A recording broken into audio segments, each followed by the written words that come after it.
أعوذ بالله من الشيطان الرجيم. بسم الله الرحمن الرحيم. نحمده ونصلي على رسوله الكريم.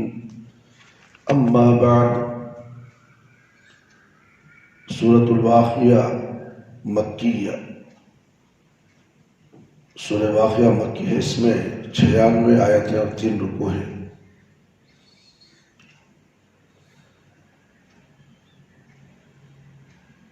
إذا وقعت الواقعة ليس لوقعتها كاذبة حافظة رافعة إذا رجت الأرض رجا وبست الجبال بسا فكانت هباء منبثا وكنتم أزواجا ثلاثة فأصحاب الميمنة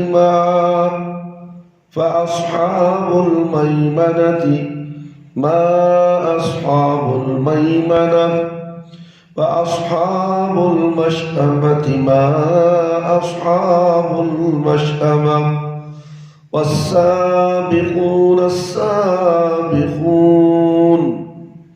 أولئك المقربون في جنات النعيم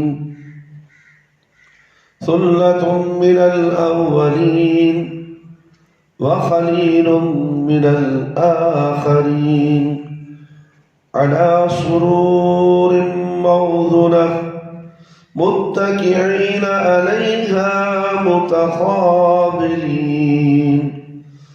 يطوف عليهم ولدان مخلدون بأكواب وأبارق وكأسا من معين لا يصدعون عنها ولا ينزفون وفاكهة مما يتخيرون ولحم طير مما يشتهون.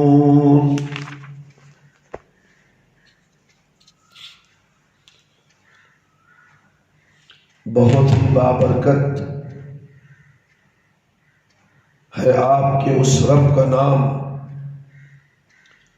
جو جلال اور عزت والا ہے.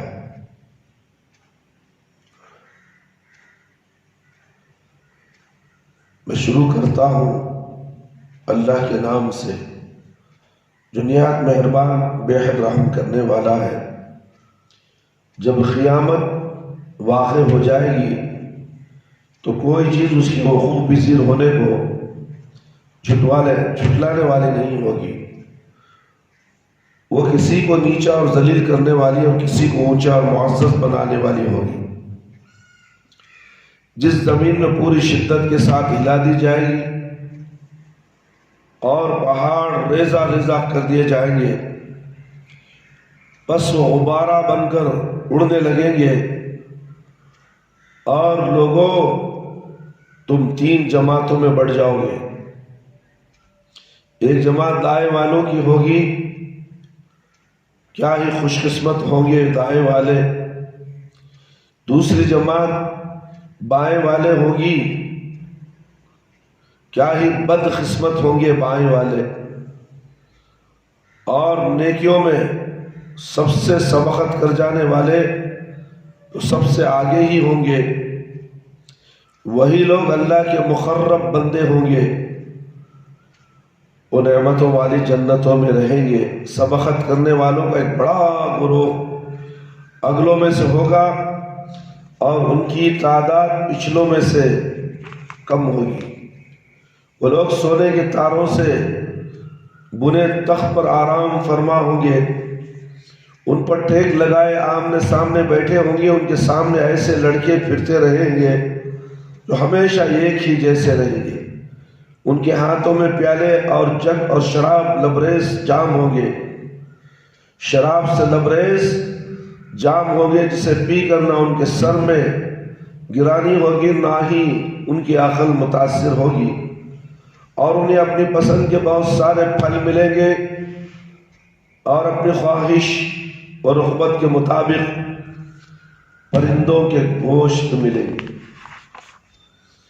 آئیے تفسیر سورۃ الواقعہ کی سنتے ہیں۔ سورت کی پہلی آیت میں موجود لفظ الواقعہ، اس کا نام رکھ دیا گیا ہے جو روز قیامت کا نام ہے۔ واقعہ قیامت کا نام ہے۔ باہمی کے حوالے سے قاسمی نے لکھا ہے کہ چوں کچھ یہ سورت قیامت میں رونما ہونے والے واقعات کے بیان سے بھری پڑی ہے، اسی لیے اس کا نام الواقعہ یعنی روز قیامت رکھ دیا گیا۔ حسن، اکرمہ، جابر، عطا وغیرہ کے نزدیک یہ سورت مکی ہے۔ ابن مردویہ اور بیہقی نے دلائل میں ابن عباس رضی اللہ عنہما سے روایت کی ہے کہ سورت واقعہ مکے میں نازل ہوئی تھی۔ ترمذی نے ابن عباس رضی اللہ عنہما سے روایت کی ہے، ابو بکر رضی اللہ عنہ نے کہا، اے اللہ کے رسول صلی اللہ علیہ وسلم، آپ بوڑھے ہو گئے ہیں۔ تو آپ صلی اللہ علیہ وسلم نے فرمایا، مجھے ہود اور الواقعہ، المرسلات، اما یتساءلون اور اذا الشمس کوورت نے بوڑھا کر دیا۔ ترمذی نے اسے حسن اور غریب کہا ہے۔ امام احمد جابر بن سمرہ رضی اللہ تعالیٰ عنہ سے روایت کی ہے کہ رسول اللہ صلی اللہ علیہ وسلم تمہاری ہی طرح نماز پڑھتے تھے، لیکن آپ صلی اللہ علیہ وسلم کی نماز ہلکی ہوتی تھی، اور آپ صلی اللہ علیہ وسلم نماز فجر میں الواقعہ اور جیسی صورتیں پڑھتے تھے۔ اس صورت کی فضیلت میں عبداللہ بن مسعود رضی اللہ عنہ کی یہ روایت نقل کی جاتی ہے کہ رسول اللہ صلی اللہ علیہ وسلم نے فرمایا، جو شخص ہر رات سورۃ الواقعہ کی تلاوت کرتا رہے گا اسے کبھی محتاجی لائق نہیں ہوگی۔ اسے ابو الاعلیٰ اور بیہقی نے اپنی کتاب شعب الایمان میں روایت کی ہے، اور محدث البانی رحمہ اللہ نے اسے ضعیف قرار دیا۔ الواقعہ روز قیامت کا نام ہے جو اس پر دلالت کرتا ہے کہ ان کے آنے والی میں کوئی شبہ نہیں۔ عربی قاعدے کے اعتبار سے کلمہ اذا کا ماضی صیغہ وقعت کے پہلے آنا بھی اس پر دلالت کرتا ہے کہ قیامت کے دن آنے میں روزہ ذرہ برابر بھی شبہ نہیں ہے۔ دونوں آیتوں کا مفہوم یہ ہے کہ جب بعث بعد الموت کے لیے اسرافیل علیہ السلام آخری سور پھونکیں گے تو پھر اس کے بعد قیامت کا جھٹلانا ناممکن ہو جائے گا۔ حسن و قتادہ اور زجاج نے لیس لوقعتها کاذبہ کا معنی یہ بیان کیا ہے کہ جب قیامت آ جائے گی تو کوئی اسے روک نہیں سکے گا۔ عزت دینے والا اور ذلیل کرنے والا تو اللہ ہے، لیکن یہاں دونوں باتوں کی نسبت روز قیامت کی طرف اس اعتبار سے کی گئی ہے کہ یہی وہ دن ہے جس میں اللہ تعالیٰ کچھ ایسی قوموں کو بلند و بالا مقام دے گا جن کی بنیاد میں کوئی حیثیت نہیں تھی، اور کچھ ایسوں کو ذلیل اور رسوا کرے گا جو دنیا میں بڑے بنتے تھے اور مومنوں کو حقیر جانتے تھے۔ مفسرین لکھتے ہیں کہ زمین شدت کے ساتھ ہلنے لگے گی، جیسے بچہ پالنا میں پلتا ہے، ہلتا ہے، اور اس کے اثر سے زمین پر پائی جانے والی ہر چیز ٹوٹ پھوٹ جائے گی، اور پہاڑ ریزہ ریزہ ہو کر غبار کے مانند فضا میں بکھر جائیں گے۔ مفسرین نے وبست الجبال بسا کا معنی یہ کیا ہے کہ پہاڑ اپنی جگہوں سے ہٹ کر کہیں اور لے جائے جائیں گے، جیسا کہ سورۃ النبا آیت نمبر 20 میں آیا ہے، وَسُيِّرَتُ الْجِبَالِ کہ پہاڑ اپنی جگہ سے ہٹا دیے جائیں گے۔ قیامت کے دن لوگ اپنے اعمال کے اعتبار سے 3 جماعتوں میں بڑھ جائیں گے۔ حافظ ابن کثیر رحمۃ اللہ علیہ لکھتے ہیں کہ ایک جماعت عرش کے دائیں جانب ہوگی اور ان کا اعمال نامہ ان کے دائیں ہاتھ میں دیا جائے گا۔ سدی کا قول ہے کہ یہ عام جنتی لوگ ہوں گے، اور دوسری جماعت عرش کے بائیں جانب ہوگی اور ان کا نامہ اعمال ان کے بائیں ہاتھ میں دیا جائے گا، اور یہ جہنمی لوگ ہوں گے۔ اور تیسری جماعت اللہ کی رضا کے کاموں کی طرف آگے بڑھنے والے اور آگے بڑھنے والے، آواز سن لی اذان فوراً مسجد کی طرف آنے والے، یہ اللہ کے مقرب بندے ہیں، یہ دونوں جماعتوں سے سب سے آگے رکھنے والے، انہی کے لیے بہترین جنت ہے۔ اللہ اکبر۔ سیدھے ہاتھ طرف یہ عام لوگ ہوں گے، عام لوگ ہوں گے میرے بھائی میرے دوست۔ دائیں ہاتھ کی طرف رکھنے والے جہنمی ہوں گے۔ ان دونوں سے بڑھ کر ایک جماعت ہوگی جو اللہ اور اللہ کے رسول صلی اللہ علیہ وسلم کی باتوں پر فوراً عمل کرنے والا، شک کی گنجائش نہیں۔ اللہ اکبر۔ شک قرآن اور حدیث کی بات جب آ جائے تو ہمارے مولوی صاحب ایسا بولے، تمہارے مولوی صاحب ایسا بولے، حدیثوں میں ضعیف حدیثیں آ گئی، وہ سے حدیثوں کو ہم سچ سمجھنا سو، حدیثوں میں اختلافات ہیں۔ اللہ اکبر۔ یہ ناہنجر قسم کے لوگ ہیں جو اس طرح کی باتیں کرتے ہیں میرے بھائی میرے دوست، ان کا انجام تو جہنم کو جانے والے لوگوں میں کے ساتھ ہوگا میرے بھائی۔ حدیثوں پر شک کرنے والے ہم نے دیکھا بہت سے لوگ ایسے ہیں، حدیث کی بات کریں تو کہتے ہیں نہیں متواتر حدیثیں نہیں ہیں، نہ جانے ان میں کیا کیا اختلاف ہے۔ ایک حدیث ایسی ہے، ایک حدیث بیان کرنے والے یہ صحیح کہتے ہیں اور اسی طرح دوسری حدیث بیان کرنے والے اس کو ضعیف کہتے ہیں۔ ہم عمل کریں تو کس کے اوپر کریں؟ اس لیے ہمیں اماموں کے پیچھے چلتے ہیں۔ اللہ اکبر۔ حدیثوں کے پیچھے چلو بولے تو حدیثوں کے اوپر شک کی بنیاد ڈالنے والے کون؟ یہ علماء سوء۔ اللہ اکبر۔ اللہ ان سے بچائے، اللہ ان سے مسلمانوں کی قوم کو بچائے، ورنہ تو یہ لوگ پورے مسلمانوں کو جہنم میں لے جائیں گے۔ قیامت کے دن لوگ اپنے اعمال کے اعتبار سے 3 جماعتوں میں بڑھ جائیں گے میرے بھائی میرے دوست۔ یہ عام جو دائیں بائیں ہونے والی یہ عام جنتی لوگ ہوں گے، اور دوسری جماعت عرش کے بائیں جانب ہوگی اور ان کا نامہ اعمال ان کے ہاتھ میں بائیں ہاتھ میں دیا جائے گا، اور یہ جہنمی لوگ ہوں گے۔ اور تیسری جماعت اللہ کی رضا کے کاموں کی طرف سبقت کرنے والوں کی ہوگی، یہ انبیاء اور رسول اور صدیقین شہداء ہوں گے، اور ان کی تعداد دائیں والی جماعت سے کم ہوگی۔ سیدھے ہاتھ میں کھڑے ہونے والے جماعتوں میں سے تھوڑے لوگ ہوں گے۔ اصحاب الیمین یہی راحت و سعادت اور فراحت و شادمانی میں، اور اصحاب الشمال شمال میں بہت زیادہ دکھ تکلیف اور حزن و علم میں ہوں گے۔ اور جن لوگوں نے ظہور حق کے بعد ایمان و بندگی کی طرف سبقت کی، اسی طرح اس راہ میں تکلیفیں اٹھائی، پہاڑ جیسی مصیبتوں پر صبر کیا، پہاڑ جیسی مصیبتوں پر صبر کیا، اور ہر حال میں اللہ کے بندوں کو اس کی بندگی کی دعوت دیتے رہے، اور اللہ تعالیٰ انہیں اس دن جنت نعیم میں بلند ترین مقام سے نوازے گا، اور اس پر متضاد یہ کہ انہیں اللہ اپنی قربت سے نوازے گا۔ ایمان و بندگی کی طرف سبقت کرنے والے اللہ کے مقرب بندوں کی ایک بڑی تعداد ان اقوام سے ہوگی جو آدم علیہ السلام سے لے کر نبی کریم صلی اللہ علیہ وسلم کی بعثت تک گزر چکی ہے، اور ان تمام سے کم تعداد امت محمدیہ سے ہوگی، یعنی مقرب بندوں کی تعداد امت محمدیہ میں سے بھی بڑی ہوگی، لیکن گزشتہ امتوں کے مقابلے میں ان کی تعداد کم ہوگی، اس لیے کہ آدم علیہ السلام سے لے کر عیسیٰ علیہ السلام تک بہت سے انبیاء آئے، اور انہیں بہت بڑی تعداد نے دیکھا، ان کی صحبت اختیار کی، اور عمل صالح کے ذریعے اللہ کے مقرب بندے ہو گئے۔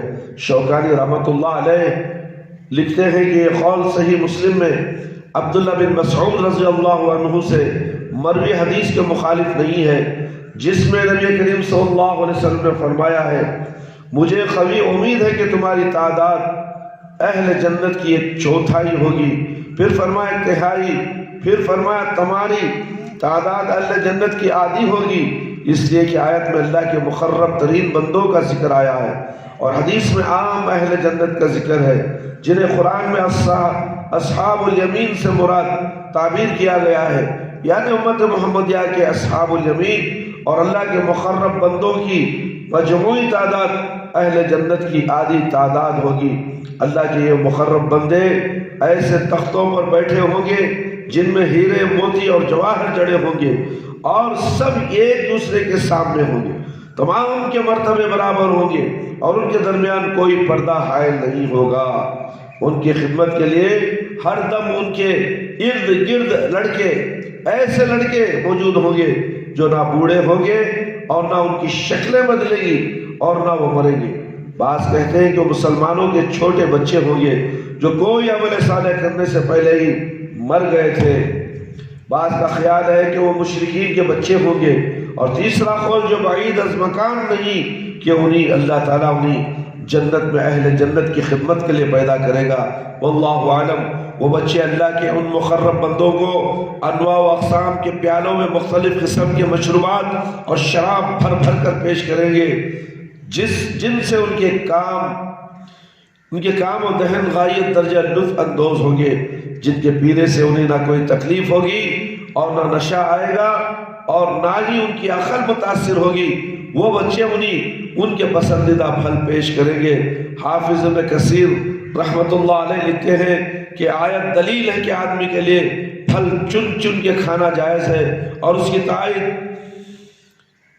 اکراش رضی اللہ عنہ والی حدیث سے ہوتی ہے کہ آپ صلی اللہ علیہ وسلم کے پاس سرید آبا تو اکراش برتن کے ہر جانب سے لے کر کھانے لگے۔ آپ صلی اللہ علیہ وسلم نے ان کا ہاتھ پکڑ لیا اور کہا اکراش ایک جگہ سے کھاؤ۔ پھر آپ صلی اللہ علیہ وسلم کے لیے کھجور لائی گئی تو اکراش اپنے سامنے سے کھانے لگے، اور رسول اللہ صلی اللہ علیہ وسلم پلیٹ سے چن کر لینے لگے۔ آپ صلی اللہ علیہ وسلم نے فرمایا اے اکراش جہاں سے چاہو کھاؤ، اس لیے کہ ساری کھجوریں ایک طرح کی نہیں ہے۔ اس حدیث کو ترمذی نے روایت کی ہے اور اسے غریب کہا ہے۔ اور وہ بچے ان کی رغبت اور خواہش کے مطابق انواع و اقسام کی چوڑیوں کا بھنا اور پکا ہوا گوشت پلیٹ بھر بھر کر پیش کریں۔ اللہ کتنی نعمتیں ہیں۔